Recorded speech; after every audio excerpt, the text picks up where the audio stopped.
Hey guys, welcome back to Mysteries Channel. Thank you for clicking on my video. I super duper appreciate it.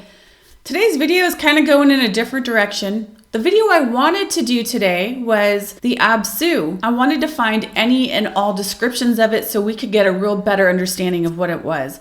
Was it a temple? Was it an aquifer? Was it a swamp? Because sometimes it sounds like it could be any one of those things. For a hot minute there, I thought for sure it was just an aquifer. Then I read about it being a temple, and then other times you read stuff and you're like, it's a damn superconductor computer. Like, you just don't know. There's too much stuff for me to go through to get that video out yet, so I'm going a different direction. The direction I'm going today is in regards to what many people would call the tree of life, or the tree of good and evil, or the tree of knowledge. Some people call it the dreaming tree. It just depends on what part of the world you're from, but no matter where you're from, this tree holds the same special meaning to almost all of us. Now, the story that we're going to go over today is an Amazonian rainforest story. Pretty cool. Comes from Brazil, from the Carajé in the Apennine peoples of the central and northern Amazonian plateau. And it's an old story. Supposedly, this is a story from before there was a moon. So, let's just go into it. The story is called The Dreaming Tree. There was once a boy named Uwaika. Because he was small and sickly, the other boys of his tribe picked on him and teased him. He had a grandfather who tried to protect him, but when his grandfather wasn't there, Uwaika would go alone into the rainforest. The trees spread out a green canopy above him, and hanging from their branches were bright, flowered vines that filled the air with sweet smells. And the birds sang, and Uwaika felt happy and content with his animal friends. One day, as he was walking in the jungle and looking up into the beautiful canopy of leaves, orchards, monkeys, and birds, he stumbled over something. When he looked down, he was surprised to see a tapir. He seemed to be asleep. And right next to it was a sloth, also asleep. And further on, he found even more animals, a monkey, a caiman, a jaguar family, even a huge anaconda snake, all sound asleep, lying at the base of a huge tree. This was very strange. Very carefully, Uwaika stepped over and around the sleeping animals to look more closely at the tree. But as he did this, he suddenly felt so very drowsy. He felt a huge yawn come over him, and then suddenly his legs were like rubber, and he just slumped down on the ground and was sound asleep. And as he slept, he dreamt. He dreamed of animals, some familiar, others strange. He also dreamed of people, some were family and friends, others strangers. They were sitting together and singing. And then, in his dream, the old man got up and came to him. I am Sina'a, child of Jaguar, he said. And the boy knew about this Jaguar man, who, among his people, was said to be a great teacher. And when Sina'a began telling his story, the boy listened. He learned how Jaguar man had stolen fire from Eagle, and how he had created food plants from the ashes of a dead snake, even how he alone had once owned all the night on earth in a time of eternal day. When Uwaika woke up, the sun had set and it was nearly dark. The animals had vanished and he was alone. He ran home in the fading light. The very next morning before breakfast, Uwaika was eager to go back into the forest.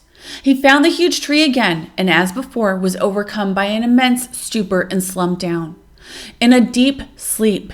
It was the same as before, with all the animals and all the singing, and again Jaguar man came to him and told him stories. And as before, Uwaika woke up at sunset, returning home, when it was too late to eat. For many days this went on like this, Uwaika leaving in the morning before breakfast, returning late after the evening meal. He wasn't eating and he was beginning to grow thin. In his dream, Sina'a, the Jaguar man, noticed this and said, "My boy, you are growing very thin. I have shown you much of my world, but now you must stay away. For if you come back again, you may never leave." And Uwaika agreed. Back in the village, the boy was hungry and his grandfather had food for him. "Where have you been going?" asked his grandfather. "You leave early, before the morning meal, and you come home when there is no food left." And then the story tumbled out about the tree and the animals and the stories from Jaguar man. The next day, he took his grandfather into the forest, to the place of the great tree. "There, grandfather, walk under that tree, and there your journey will begin." But remembering the words of Jaguar man, Uwaika was careful to stay at a distance. Soon, his grandfather was snoring, and before long, animals gathered around him, also falling asleep. Uwaika was so tempted to join his grandfather in the animals dreaming there under the tree, but he remembered the warning of Jaguar Man and he stayed away. His grandfather slept only briefly, and when he awoke, he looked upset. "You should tell no one about this dreaming tree," his grandfather said. "It is very powerful, and anyone who sleeps under it must be very strong with their own power from the forest deep in their hearts. If someone is not strong in their heart with goodness, they will take this knowledge from the dreaming tree for their own power, and they could do evil. You are strong of spirit, Uwaika. Now you must eat and be strong in body too. It is time for you to stay away." So Uwaika promised not to return. When they returned to the village, they heard that the boy named Ekspute had fallen ill. Uwaika knew Ekspute well, for he had been one of his cruelest bullies. No one could find the cure for the ailing boy, and it appeared that he would die. But since his time with Jaguar Man, Uwaika had learned the gift of healing, and when he laid his hands on Ekspute, the sick boy was cured. People in the village could not believe that scrawny boy, Uwaika, could have any powers at all. But after that, sick people began seeking him out, and again Uwaika healed their ailments. Then one night, while sleeping, Jaguar Man appeared to the boy in a dream. He said, "You have passed the greatest tests. You stayed away from the dreaming tree as I told you. And then you showed kindness toward your enemy. Now I will teach you more powers so that you may care for your people as I once did." And that night and every night thereafter, Uwaika visited Jaguar Man in his dreams. The boy was taught more of the secret healing ways and wisdom he had begun to learn at the base of the tree. His grandfather built for him a special house, a place to sleep and a place to dream. And together they planted a garden with special healing plants. And Ekspute, that boy who had been his enemy and whose life he had saved, became his closest friend and helper. For not only had his body been healed, but most importantly, his heart had grown deeper and fuller like the Amazon River during the rainy season. As time passed, Uwaika began to see beautiful things in his dream journeys. Things he had never seen before. Things that he thought would be wonderful gifts for his friend, Ekspute, and his grandfather. Brightly feathered necklaces and headbands and bracelets. In his waking life, he began making these beautiful things and using bright feathers and shells, nuts and bones and animal fur.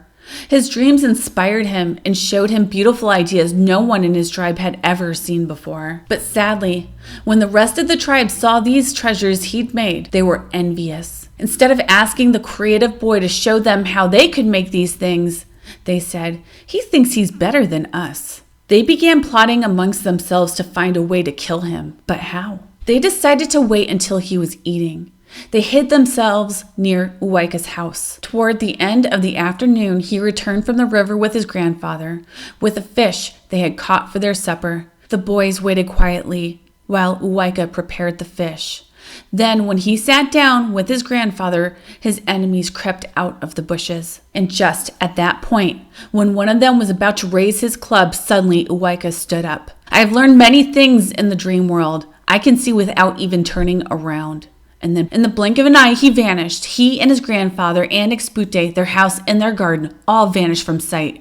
And his enemies were left alone in an empty field. Uwaika had taken Ekspute and his grandfather and all their belongings deep underground. And then they came up again in a new place. The elders of the tribe were frantic to find him, for no one else had his powers of healing. So they sent out a party of scouts to find him. When they found him far away, they begged him to return to the tribe, and finally he agreed to do so.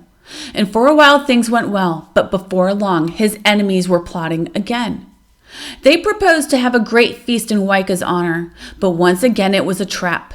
A man crept up, and just when he was about to raise his club over Uwaika's head, Uwaika was prepared. He could see even though his back was turned, and the club cracked a large rock lying on the ground. And into the crack went Uwaika, his grandfather, Ekspute, and all their belongings. They disappeared into the crevice of that rock. Only his voice came on to them one last time, thundering out to them from deep within the rock.